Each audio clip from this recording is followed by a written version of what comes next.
Who is ready to explore the brilliant fusion of Somali cuisine? The influences flowing into Yahya Noor's homeland in the Horn of Africa dance together like no other, and our mouth-watering flavor made all their own. Don't believe me? After my visit to the Tawakal Halal Café in East Boston last week, I met them. Yes, give it up. We did a little video. You might have seen it on social media. But after I left, I took an Uber home, and the Uber driver says to me, "What's going on with this restaurant?" I said, "What do you mean?" He's like, "You're the third person I've picked up today." It was only like 3 o'clock in the afternoon on a Wednesday, to give you a sense of what's going on in East Boston. So it's easy to see why Yahya is a James Beard semi-finalist. And the journey from Somalia to a refugee camp in Kenya to East Boston would quickly fill a shelf of books. Helping us along the way tonight is the founder of Food Folklore, Tamika Francis. And stick around after the conversation. Here in the theater, Yahya's Tawakal Halal Café has prepared some bites to eat for us out in the lobby. And we're taking your questions. Go to slido.com and enter cuisine. We'll get to as many as we can. Now, please help me welcome Tamika Francis and Yahya Noor. Thank you. Yes, please. Hi. Perfect. Great. Thank you. Good evening. Thanks for being here. So we're here to have a great conversation with my colleague and friend, Yahya, about his work, his food, his restaurant, and just his journey. Yahya, how are you? I'm doing good. Nervous. Everybody's watching me here. What's going on, huh? We're just talking to friends. So I'd like to start the conversation, as usual, by asking you, what does home taste like for you? Is it a memory, a place? Wow. That's a deep question. What is home? Like literally the food that we pretty much cook every day, that is home. And food is what kept us going, and food is home. Because that's we need food to survive, right? Yeah. Tell me more. Tell me your food story. How did you arrive at what you currently do as a restaurateur? How did you arrive here? Yeah. What was the story? So, growing up, there was a civil war in Somalia.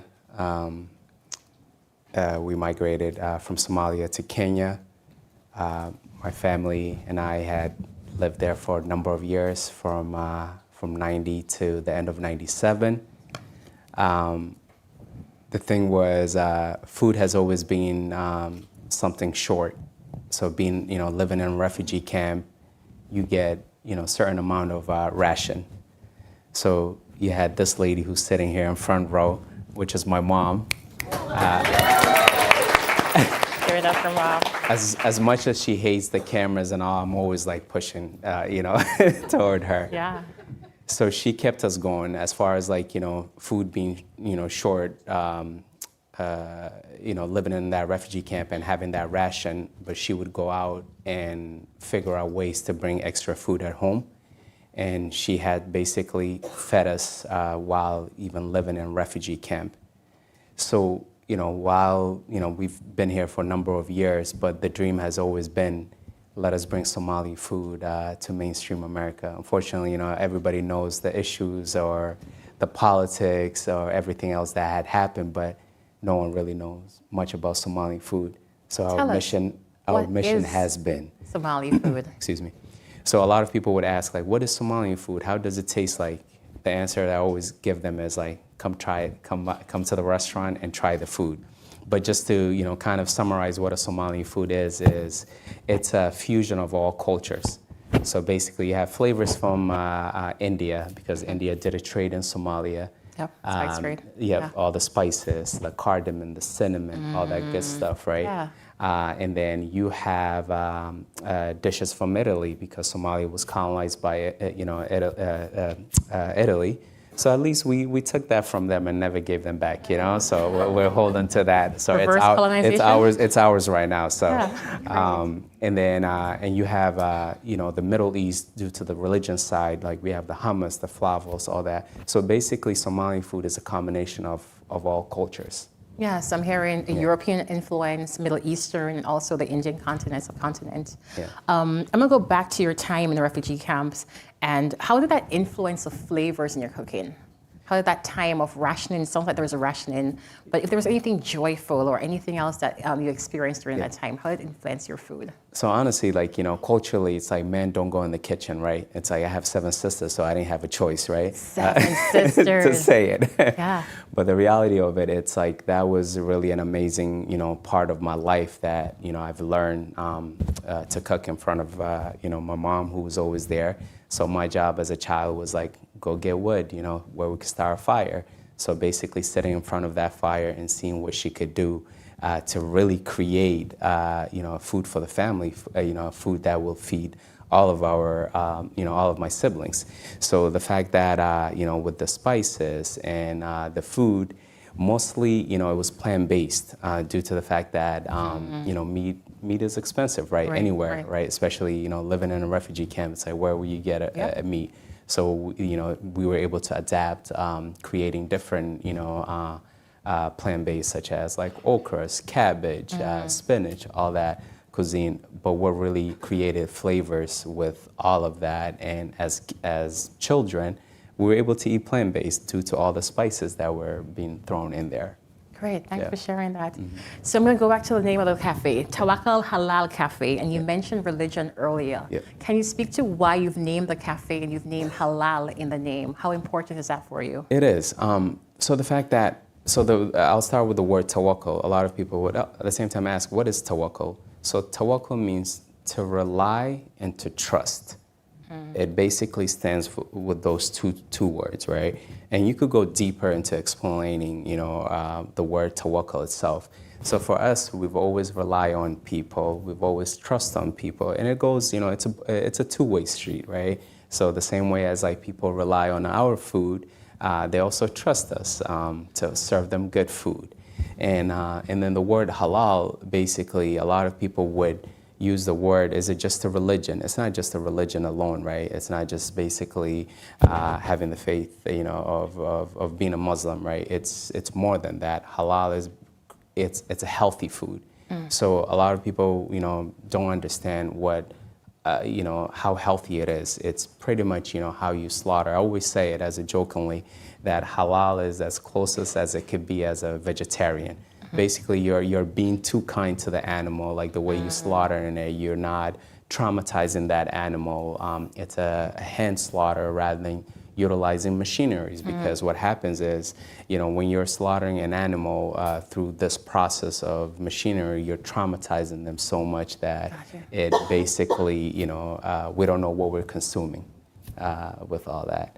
And then the word cafe, what it means, so in Somalia, the word cafe is like biwuta. So growing up in Somalia, or even in the refugee camps, they have these little, tiny spots where you're actually, drinking tea, coffees, but that's where people used to go and, find people that they could talk to. And be in community. Be in community, exactly. And especially with our current space in East Boston is so small, so it kind of, even though we're serving beyond, bakery and, appetizer stuff, but it kind of gave that feeling to us to, name it Tawakal Halal Café. Great. Yeah. Tell me a little bit about East Boston. So the cafe is in East Boston. Why East Boston? How did you arrive there? Tell me about your life in East Boston and the cafe being the center in many ways of the work you're doing. Yeah, so this dream of having a restaurant has been, ongoing for many years. About, I don't even remember the years, right? About 9 or 10 years ago, we've opened our first location in East Boston. We saw a place that had a kitchen. It was on a second floor. Who goes to a restaurant on a second floor, right? And what, we didn't know anything about location, how important it was. It was all about like, we found a restaurant. Let's open that area. I mean, we've only lasted there for 2 years, but never gave up the dream of reopening it. About 5 years ago, we had the opportunity to open this, again, this little tiny space in there. What's the square footage? Do you have an idea? 600 square footage. Okay. So that includes bathroom, includes dining, kitchen, storage room. So I don't know how we made it to that level, but we did it. And as far as that, it really created what it is right now. And to say East Boston is home for us, basically my mom and sisters live in East Boston. I've graduated from East Boston High myself. Yeah. Go Eastie. The fact that, you know, when you have an African mom, she's going to pressure you to go to wherever. I used to commute for 4 years from Dorchester every single day to high school because my cousins went to East Boston. It's like, that's where your cousins went, and that is where you're going to go. So I'm blaming her till this day. Yeah. So we have an audience question. Just a reminder, you can add your question through the Slido. Information is right here on the screen. You've spoken at length that much of your work is about community building. Why do you think it's so important? Why is food a unique connector of people? We connected over food. Yeah. Others, I'm sure, in this audience, that's why you're here. Why is it such an important connector of food? So, I mean, the word community has, like, it's a big word that we don't really use it much, right, nowadays. Especially, like, you know, coming from a refugee camp, it was a community. It was, you know, where everybody knew each other. I myself live in Chelsea. It's like this, you know, it's a 2.8 square mile. It's like, you know, everybody. Regardless, you could go from here to there. But the meaning of community is just bringing people together. And one thing that we know of, it's like, you know, you can't talk religion and politics at work, but the reality, it's different for us being in a restaurant business. We're just very much open to the idea for people to ask us questions because that is what brings people together. And it helps you open up because we're all, you know, have some ignorance in all of us, right? But where do we get the right answers? And just having a place where, you know, you could ask whatever questions you want. And for me, community, I serve on different boards throughout Chelsea and East Boston. And it's because of name drop. You can name drop, yeah, of course. What do you do? What are you working on? So I serve on Eastie Farm.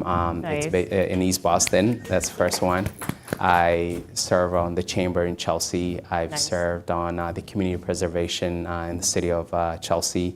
I've also served an organization called Green Roots. It's an environmental justice group in Chelsea. Nice. And the problem that I have is it's hard to say no. So, but I need your help to tell me how to say no. So, and please don't ask me to join any you know boards here. Great, thank you for sharing. So you talked about the restaurant, a 600 square foot restaurant. I think I saw your name on a list last year, the prestigious James Beard Foundation semi-finalist. Tell me about that experience. I'll be honest with you guys, I didn't even know what that was until I'm just minding my own business, doing my errands. They text me a list of, you know, restaurants with my name in there. I'm like, oh, what is this, you know? I've waited to respond a while back, and all I see, it's like all these postings on social media. It's like, they were like, you know what this means? You know what this means? I'm like, I don't know what it means. I'm only, you know, I'm doing what I'm doing. Yeah. Like, this is like, you know, the Oscars of restaurants. I was like, oh my God, you know, all the nervousness. So, yeah. How has things shifted? Has there been any difference? Like, what was that? I mean, what does that feel like to take your story from that refugee camp, just wanting to share Somali food to being recognized on this national scale? Honestly, like, we've never expected to really reach to where we are at the moment, just because, again, because of the communities, especially being in East Boston, the community are amazing. We've had people come around, all around the world, just coming to try that. And I remember, like, the first days, you know, when we opened this location, we'll go there, like, you know, 9 a.m., leave at 2 a.m. every single day, 7 days a week. And the days that, you know, when we make money, $100, it's like, Ma, look, we made $100, you know, what it really meant. But the thing is that it wasn't even for the, you know, the money or anything like that. It was just all about bringing this food to everybody to enjoy. Yeah. And yeah. I hope you're breaking even and above now. Oh, I think so. I don't know anything. I'm still learning about the business end. So Great, yeah. Great. We're still welcoming your questions. So tell me what's next in terms of, I mean, you've built this cafe. If I think, I'm not thinking, I know this for a fact, you're in the MIT space, you're evolving. Tell us more about how you're expanding outside of East Boston, despite that's where you started. Honestly, I don't know how they even got me, not got me out of East Boston, but just how they were able to put me in Cambridge, right? Because that was like the question. Everybody walks into the door in our East Boston location, like, oh, you guys need to come to, Cambridge, Boston, this, and we were like, no, it's East Boston is home. We can't leave. But the reality of it, one day we received a call, and they asked us like, hey, would you guys like to be in MIT? And I'm like, what kind of question is that? So let's go to MIT. And about 4 weeks ago, we've opened our satellite location at the Student Center, which was amazing. We're still learning till this day of how to run it, but we're there. Yeah, so 2 locations. 2 locations. Great. I have another question from the audience. Is there an ingredient or aroma that reminds you of your youth in Africa? I'm going to say Somalia or Kenya to be particular. And what takes you back there? What's that spice or aroma or smell? Great question. Oh, that's a good question. Yeah. So the thing is that there's a word in Somalia, these spices that we use, it's called hawaji. Hawaji is a combination basically of cumin, turmeric, cardamom, cinnamon. It's a blend of all spices. So it all depends on what household does their own mix. Okay. And literally, somebody just had recently asked me like, oh, where do you guys get your spices? So we said we get it from abroad.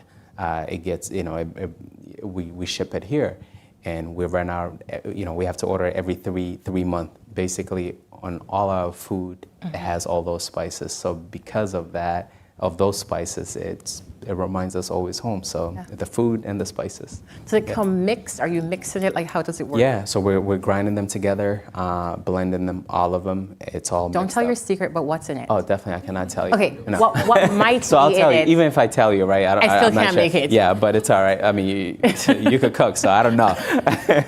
But so it has a turmeric, cardamom, cinnamon, cloves. Warm and spicy. Yep, and then so that's just only one part, and then you got when you're sautéing other ingredients, so you have to actually do other spices. Okay. Yeah. And you leave it there. Yeah, I'll leave it there. Yeah. I was trying. I was really trying.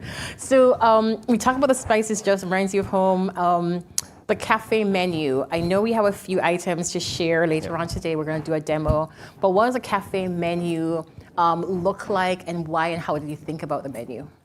So basically, we have not changed our menu since the day that we opened it, because this is the food that we have. My mom had raised us to eat every single day. Like literally, when we had food, that was food, right? Okay. We had the rice. We have chicken, beef, spinach, falafels, hummus. Those are pretty much where we grew up, and we basically those were all her, what she had cooked for us. So then we had to bring it and share it with our families at the restaurant. So, and one thing is, I remember years ago, and I've said it many times that, people had asked me, I've seen a sign that says, come in as a customer and leave as a friend. But with our space, is literally you come in as a friend and you leave as a family. So, and that is our biggest, that's more important for us than anything else. Yeah. And everybody's family. Yeah. Let's stay on the menu. So in designing the menu, did you adapt any of the recipes from how you originally inherited it from the matriarch of your family? Yeah, I mean. How so? I remember when we even opened it, I was like, Ma, let's cook up a lot of food, so things would be quicker.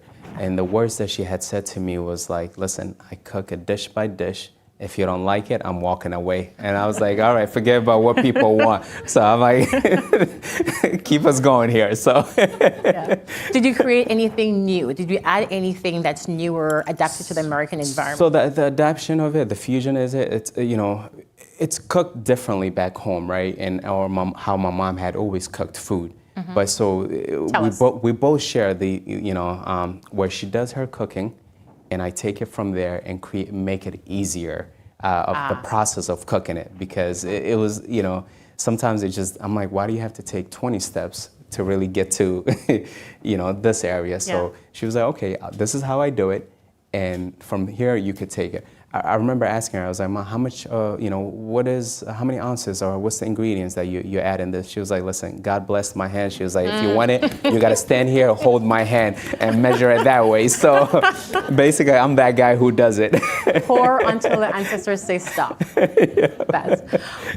What dish are you especially proud of? Like, what's that one thing you're proud to see family or restaurant guests enjoy? Yeah. The appetizers, right? I mean, especially the sambusas, what we're going to offer here today. That is, even growing up, when you don't have enough food, right? Like you have guests, because culturally, when a guest comes into your house, there's really no way of that, having to have that guest leave without eating. So appetizers have been a crucial thing, like one of the biggest things to welcome people. And so basically the sambusas or falafels, but definitely I would say sambusas, and we'll show you guys later like the process that it goes. Yeah. You've been saying sambusas. Yeah. And I think some of us are accustomed to samosas. Yeah. What's a sambusa versus, again, not versus, but what's a sambusa? The thing is that, again, as I said, we took things from Italy and never gave them back. So we did the same thing with India. So it's similar to samosas. Okay. So we just borrowed, and made it our own to say it. Gotcha. But yeah, similar. Right. Great question. Have you considered writing a book to preserve your mother's recipes? Honestly, we're just going a day by day, and Sounds that way. Yeah, a day by day, and maybe someday, I guess, if I find that agent, Yeah. Okay, sounds good. So you've talked a bit about your mom. I think you have quite a few siblings. Can you tell us how the siblings, how you guys work through the restaurant, either it's ownership or the cooking? I believe you're the only male child. Unfortunately, yeah, I mean, like Where I do you said, fall in the order? So I'm the second oldest. So I wasn't the baby that gotten everything, like, unless my little sister right here, she's the one that gets everything now, But basically being the second oldest of the family, it's like I had to be literally the brother. One day I'm the brother, the next day I'm the father. So it's like all that, right? Yeah. But yeah, so I have 4 of my sisters here. They definitely help out the restaurant. 4 of 7. 4 of 7. Okay. Yep. Yeah, so I have so an you're older from sister. matriarchal. Yeah. Okay. There's another question. Do you have any particular fond memories from the restaurant? What does a great day look like? Yeah, tell us a story from the restaurant. Say that again? Any particular fond memories from the restaurant? Any stories, or what does a great day look like for you? Honestly, like being there with my mom. It's like sometimes like, you're tired to not do anything, but you just go in the restaurant and you have your mother next to you. It's like how many people get that, right? It's like I'm always going to be talking about her because she's the father and the mother of all of us, and not just only us. But, and I mean, to share a story, one of our friends became a good friends, from the restaurant. She was like, "Oh, my son is coming." I was like, "Ma, like, I'm the only son you have. What do you mean you're a son?" So she adopts everybody that comes in there. As I was saying, everybody's family. But just to be there and work with her side by side, I couldn't really ask anything else. Yeah. Thank you. We're still taking questions on the Slido.com. If I remember correctly, we talked about the Hawaii, thank you, spice. There's a time I remember there was a hot sauce. Ooh, we have a fan. We have a fan. There's a hot sauce somewhere. Yeah, so you're entrepreneurial. Tell us more about that venture. We make our own homemade hot sauce. It's a mango habanero hot sauce, and not sure how everybody found out, Not sure how that happened, because there was a time during the holidays, I believe 2 years ago during Christmas, it was a nonstop, like people were ordering online. I'm like, where have they heard? So I'm here Googling, trying to figure out like where this information came along. Till this day, I don't even know how. But yeah, so we basically, it's a, growing up, like my mom has always made that hot sauce. So what we used to use Why was mango? Mango. Why mango?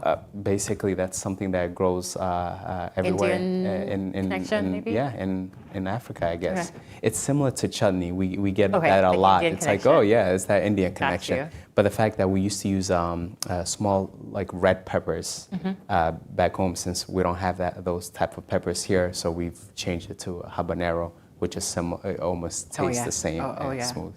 Yeah, so quite we got that hot sauce, that Tawakal hot sauce. Yeah. Talk about your own family. So you're one of 7, Yeah. and we're Facebook friends, so I know a lot. You may have quite a few humans. How are you passing on what you've learned from your mom to your little ones, or not so little ones? Not so little ones, right? Yeah, so I have 7 kids on my own. It's like we're trying to, I was just telling my son, who's actually here, he's my oldest son, Zachariah. So I don't have to worry about cooking breakfast anymore. So he's always in the kitchen cooking breakfast. So at 11, it's just like, wow, I don't know how he does it, but Awesome. So it is amazing. Or at times he'll come and be like, oh, Dad, I made this. And I'm like, did you even ask me before you turned the oven on? I'm like, how dangerous? He was like, oh, I already know. He'll come here and make all these sweets, I was like, how did you do it? I'm like, try it. I'm like, it's not gonna taste good, right? But the next day, it will be gone from the fridge because I'm the one that ate it. Yeah. So are you passing on the Somalian recipe, and how are you adapting to their American? I'm assuming they're born here. How Yeah. are you adapting to that Somalian American experience in terms of food for them? So the amazing part is like, with so my kids and the kids' mom, we share different households. And I will get a text message from their mom saying, hey, what spices did you use for that? Because the kids want to know how to do it. I'm like, as Zachariah, or the next minute, when he's at the house, he's opening the pantries. I'm like, Dad, I'm like, what are you looking for? Oh, that spice that you used, I want to, take it to Mom's house and do it. But yeah, that itself is, it's passing along. Great, thank you. We're still taking questions if folks have any on the slido.com. We have really talked about quite a bit. We heard your food story. We came and talked about the restaurant itself. We talked a little bit about what's next. I know you have the 2 locations. Yep. What would you imagine for what's next for Tawakal Halal Café? As I've said, like, we're going day by day, right? What would be the big but, vision? Honestly, the hope is just to continue doing what we're doing, because I'm lost for words right now. Just the fact that where we are, we've never expected. We've never expected anybody, to know what Somali food is. But for us to actually, within the past few years, for us to really be out there, it's like, I feel like we've done what we had to do. Yeah. But at the same time, the hope is to grow and to find a permanent home for Tawakal. Okay. Are you familiar with other? other Somalian restaurants in the New England region, in this region? Are you one of many, one of a Yeah. few? So I believe there's like 2 or 3 other Somalians in the Boston area. And again, before we even opened the restaurant, I was the one who was at those restaurants telling them, I'm like, guys, you guys need to be out there. You guys need to share, this food. Don't just have like, a bunch of, men, be in one space and not bring this food out. But that never happened, and we decided to be out there. Yeah.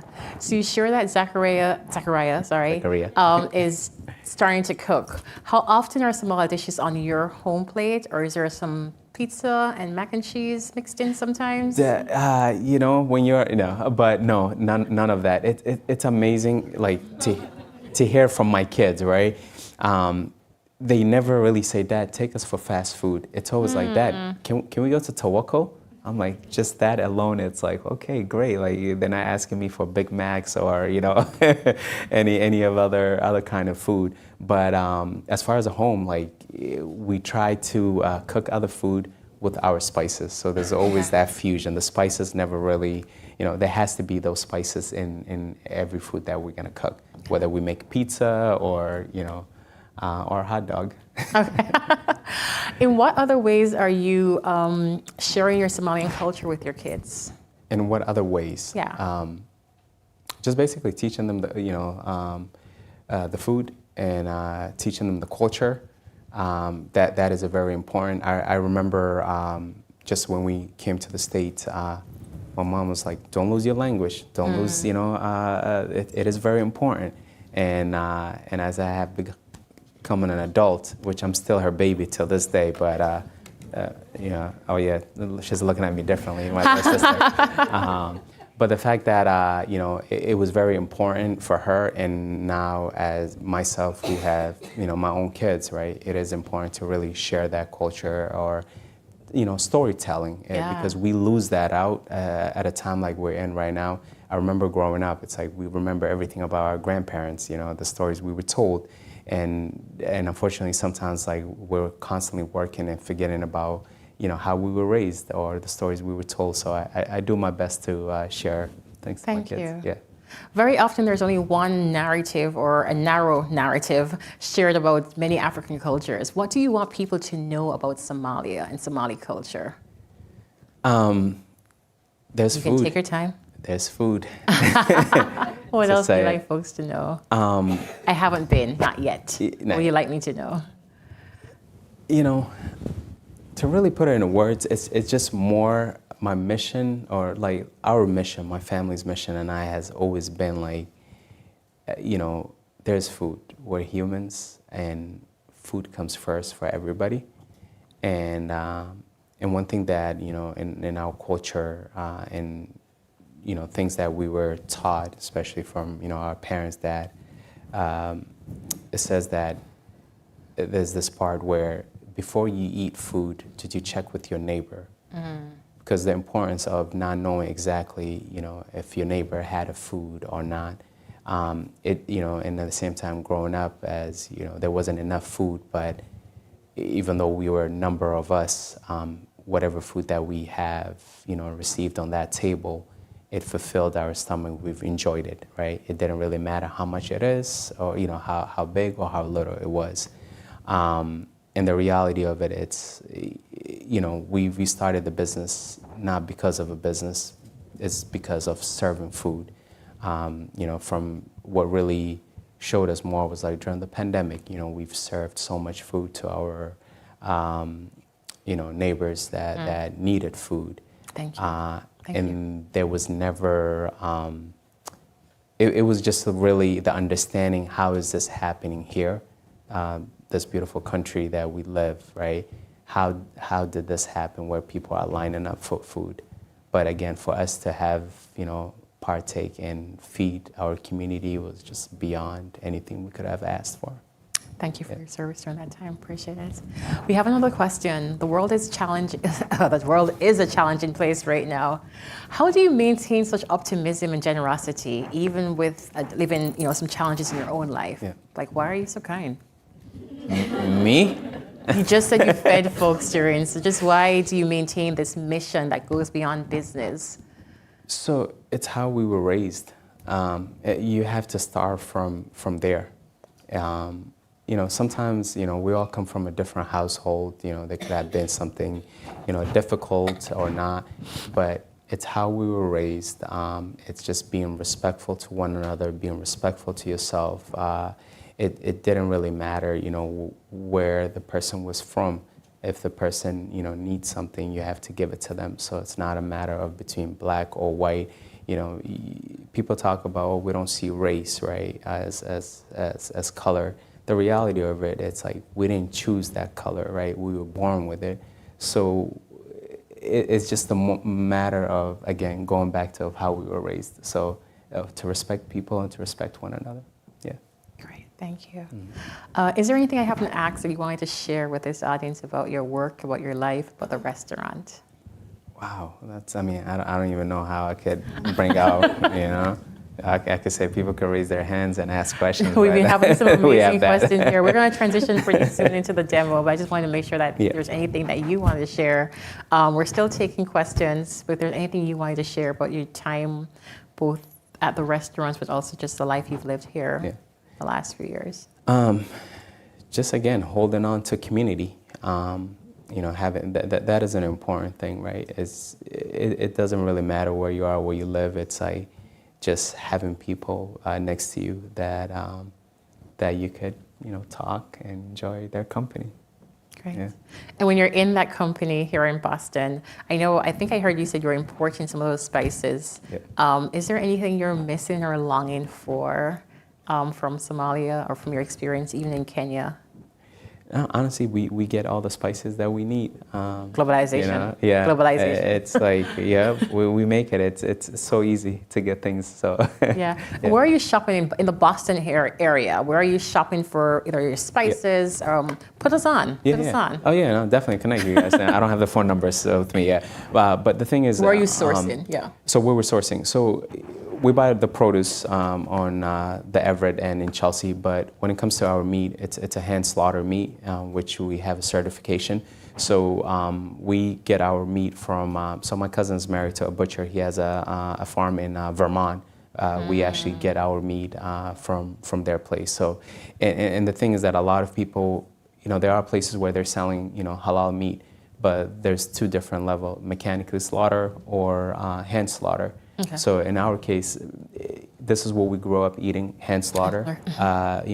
Mechanically, I might as well just eat, non-halal, right? Mm-hmm. But the reality of it, with our current space, people will say like, "Oh, it costs so expensive, so much. Why are you selling it here? You could buy something cheaper." But the thing, yeah, we could buy something cheaper, but Your values. The values are more important than the money. So we do get basically our meat directly from Vermont. Beautiful. Yeah. Beautiful.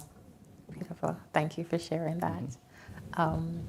I'm stalling because I actually have no more questions. I've never been here before because we've been talking. But I definitely want to invite more questions from folks if they do want to share. We're going to move into sambosas pretty soon. Can you kind of like cue us up for what we're going to make, different kinds? Yeah. Let's just start introducing this very popular cafe food. I know, that's like the number one thing. Everybody that walks in, it's like they have to order the sambusas, right? So we have a vegetarian and a vegan sambusas, and also a beef sambusa. And again, it is very important, for people to know, even though we're serving meat in our space, right? But the reality of it, the importance of basically separating between vegetarian or vegan and meat is very important to us because we consume halal, right? So we would want the same thing, to happen, when somebody who's a vegetarian or vegan, like we use a different oil to fry directly, and the falafel, which is a gluten-free, right? So the falafel, which is a gluten-free, we use a separate oil. Same thing as the sambusa that, that's not gluten-free. So, and as far as like, what we have here, like I said, we have the veggie and the beef sambusa, and we make the dough from scratch, so that it really makes a big difference between samosas and sambusa because of how we make it. Right. Yeah. I think we're coming on the last few questions, but this is a very interesting question rather. We talked about James Beard earlier. Yeah. You're like, wait, what's that? What do you think about this celebrity chef culture? Do you even refer to yourself as a chef? No. Oh. You don't see this face? It's like, people will call me like, oh, Chef, Chef Noor or Chef Yahya. I'm like, no, don't call me chef, just call me cook. I'm still a student in, this field, and that's always going to be the case. So. Yeah. Yeah. Would you ever, for example, participate in a cooking show, a celebrity chef, one of those Chopped? I don't know the name of them. Hey, listen, if the door's opened up, like I love to cook, we'll jump in there. Just throw me in there. So I heard book deal and show coming soon to the audience. I don't know if we have a producers here, or.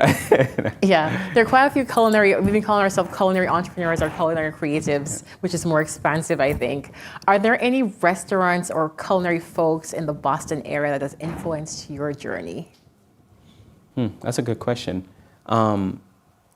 Honestly, no. I mean, the fact that we have brought our own food here, right, to the table.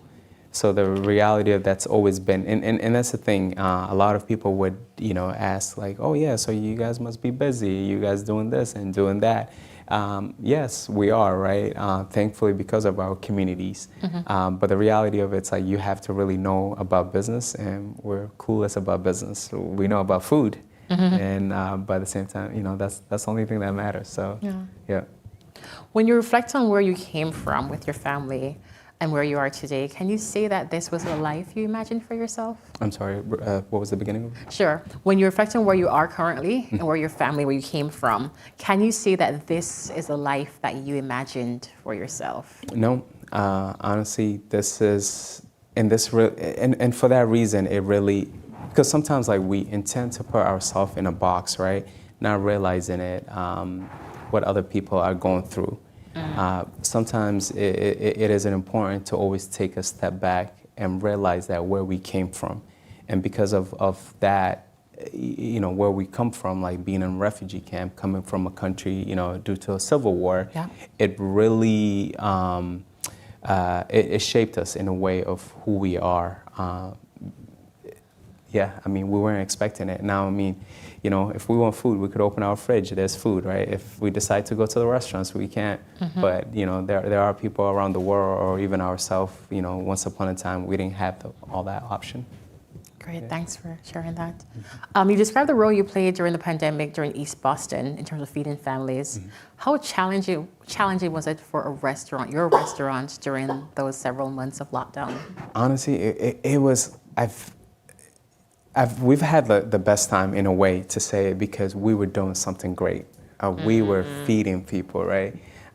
Were there any initiatives you're involved in, restaurants? There was a... Yeah, so we've, you know, the way it was, like we received a call from Commonwealth Kitchen saying, hey, will you guys be willing to, you know, cook food to donate at an at-cost meal? We were like, sure, like what kind of question is that? Let's, you know, let's go. Who should we feed? You know, we were, you know, with that little tiny space, we were serving over 5,000 meals a week. In which if we had a bigger space, it was going Chelsea, it was going to Boston, it was going to East Boston. To families. To families that are in need. Frontline workers. And yeah, and something that I will never forget, I remember I was even partaking, delivering the food to families. One day I went to a house in East Boston, I brought a food, and you could hear a little girl, you know, inside as we're leaving. She was like, "We have a, you know, a warm meal," like, and it was just like till this day, that's something that I can't forget. But yeah, we've enjoyed it very much, just feeding. Yeah. How do you think East Boston, influences the restaurant, and how does the restaurant influence Eastie? Because we're in our family, you know, it's important to always know where we come from, right? Where we came from. And where we started. And East Boston has been home to our restaurant for all these years. Why East Boston? I don't know, from East Africa to East Boston. No, I'm just kidding. That's good. That's a good one, right? That's a t-shirt. That's a t-shirt right there.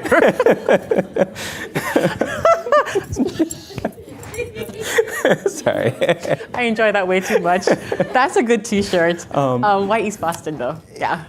Pretty much, you could say I grew up in East Boston. If I went to, you know, high school there for 4 years, it meant something. Yeah. And this is something that hopefully in the future that I'm planning on going back to East Boston High and seeing what, you know, what we could do for our students, because it's you know, it shaped me to who I am.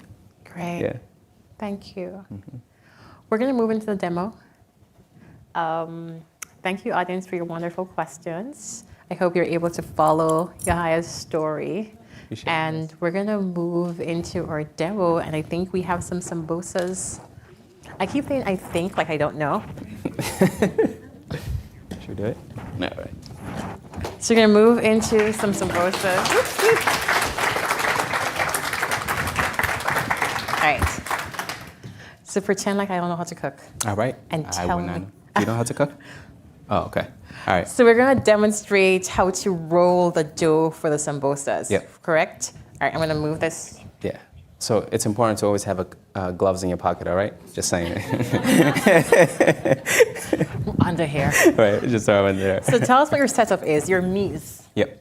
What's on the table? What do we need? So the thing is that with our sambusas, the dough, we make it from scratch. And how that goes is, let me put this close. I'm so nervous that my hands start to swell here. You know? No worries, you're amongst friends. You're amongst friends. Who here has been to the restaurant before? See? Friends, All right. family even. Families, all right? Perfect. You feel better? You I feel better. Okay, perfect. Thank you. Yeah. I'm just gonna put this aside here for now. What is this? So this is the sambusa. As we can see, it's not this thick, but I'll show you exactly, what happens. Okay. So what we do is, this is a dough that we have pre-mixed.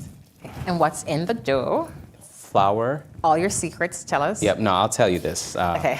Flour and water, that's it.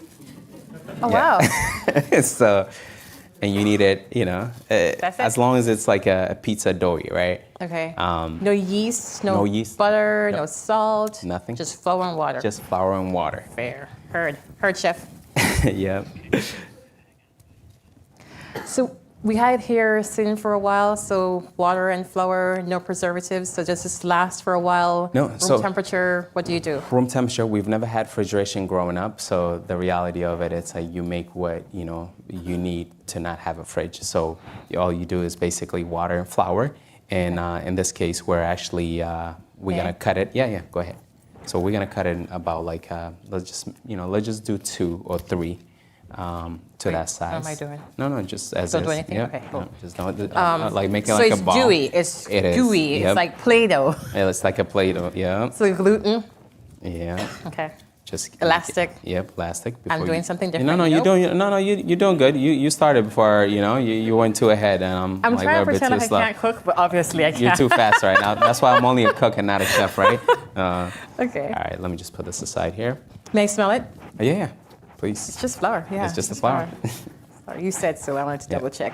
So what we're gonna do is, I'm actually gonna use the. Let me grab that. Thank you. Yes, chef. And Heard. if you could do that Do for it me. too. Yep. So we'll The take thing I just learned to do. yeah. We'll just throw some flour in there so it doesn't get stuck, right? Okay. While you're doing that, I'll basically roll it. And what kind of flour do you have? Is this cake flour, fancy flour? Just a regular flour.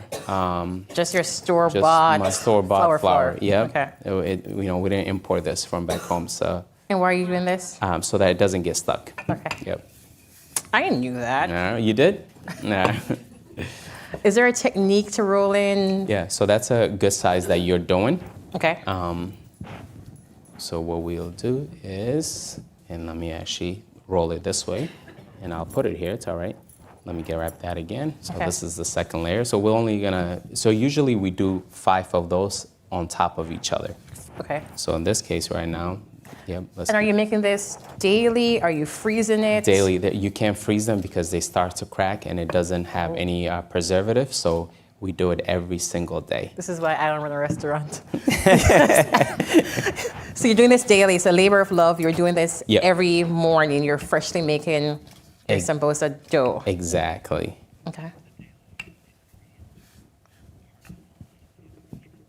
Okay. So you talked about the values earlier. Yeah. Is making daily, is that part of the philosophy of the restaurant? Is that important to you? It is. It's a very, if we want to continue to basically feed, our basically friends turn to family that come into the restaurant, it is important to Feed actually them the way you would feed your them family. Exactly. Yeah, okay. So- All right, so what else do we have? Yep.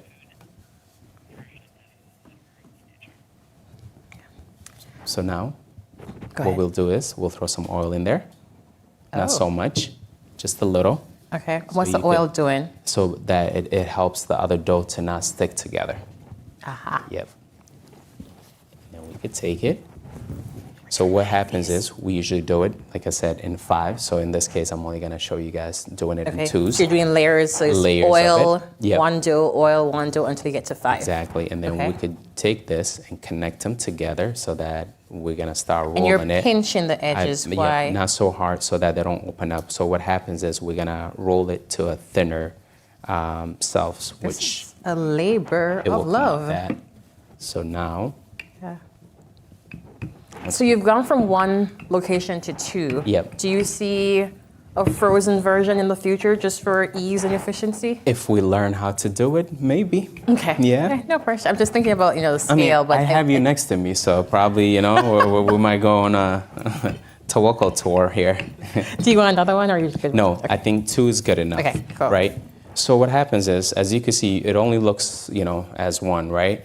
We take this Right. and put it on the griddle, about 30 seconds on each side.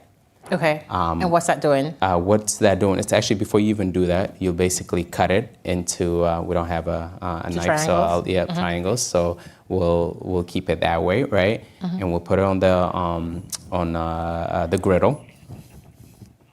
Yep. Is this the marks from the scale from the? Okay. Yes. So you would know. So in this, like I said, I should have actually asked everybody to guess, but in this case right now, so this is 5. 5. As you can see, 1, They're so thin. 2, 3, Why 5 though? 4, 5. It's easier. Okay. So at the same time, you're doing 5, so that means you already have 5 sambusas. Got you. And in this case, you're not actually, since you are actually cutting it into 4 pieces, so you get more. If you would have done it 1 or 2, You'd be there all day. You'd be there all day. Okay. Yep. So pretty much what happens, so then we'll just throw it on the griddle. Okay. As Okay, that's. as it is. And when it goes on the griddle, how are you filling it? What happens next? Yes. So basically, what we'll do is take a flour and a little water as a glue. Right. So then as you guys can see it as is, right? The shape, we pretty much take it one end. Whoa. And we put the glue Okay. on here. You take the other end, you put a glue underneath there. Now you've created this pocket. Yep. Can I try that? Yeah. I really don't know how to do this. Please. Okay. So we're doing. Yeah. So You just said let's do it together. Okay. All right. So keep it like this. Bring it all the way here. Over. Yep. Perfect. Glue. Glue. Take Over. another over. Glue it. Glue. Okay. Grab it from here. Uh-oh. You get in there. Yeah. Yeah. Okay. First time. It's the first time. How about let's do this? So you bring it here. More. I wasn't there. deep enough. Okay. Yeah. And then this goes here. And then this goes in here. Thank you. The importance with the sambusas Hold are, it. yep, and you hold it, that you should not have any hole or any opening from anywhere. Oh, The got things you. that you don't want any oil to get in when you're frying it. Got you. And then once you have it this way and you put your filling, you clearly take it like this. Whoa. And then while, you fold it in? Yep, you fold it in. And you do this. So now you have the shape. Give or take. Yep, give What's or the take. give? Yep. But the key is you got to make sure that everything is closed up. Yep. Let's trade. Why don't you get the real one? And that works out. Yeah. Yahya, thank you so much. That's my first time folding a samosa or a sambosa or folding anything. Thank you for sharing. I'll have to bring you in the kitchen. So The technique. I know this is super special to your family and to the restaurant. This is the first thing many folks order. So definitely thank you for sharing. And so just like on TV, ta-da! Can you talk us through what we have here? yeah, so we have a veggie sambusa. Okay, what's inside? This has spinach, chickpea. No, I'm sorry. I'm thinking about my spinach and chickpea at the restaurant. Don't mind me. So it has spinach, peas, carrots, potato with our spices in it, which is also, like I said, a vegan or vegetarian. So there's no butter in the dough. Amazing. None of that. Amazing. As you can see, this is clearly how it comes out. Yeah. Yep. And then in the other one, you have beef. So the beef has basically all the spices in it. It has ground beef that we make it. With onions and all the hawajis. Hawaji for everybody. Yep. Okay. And that's I it. want to make sure they're okay. Are you sure? I want to make sure You they're wanna okay. try it? All right. Of course. Yeah, I will. All right. Oh my God. How is that? I didn't practice this part. Should I get the rest of them from Amazing. the bottom? So the cumin, the spices, the warm spices are coming. Yeah. Oh, thank you. Yeah. That was delicious. No, thank you. Thank you so much. No, I appreciate you. I've never consume food on TV before. This is what it feels like. Thank you so much for all your questions. We really appreciate this conversation, Yahya. Thank you. No, I appreciate you guys and everybody that came here. I don't know what else to say, so thank you. Thank you, thank you.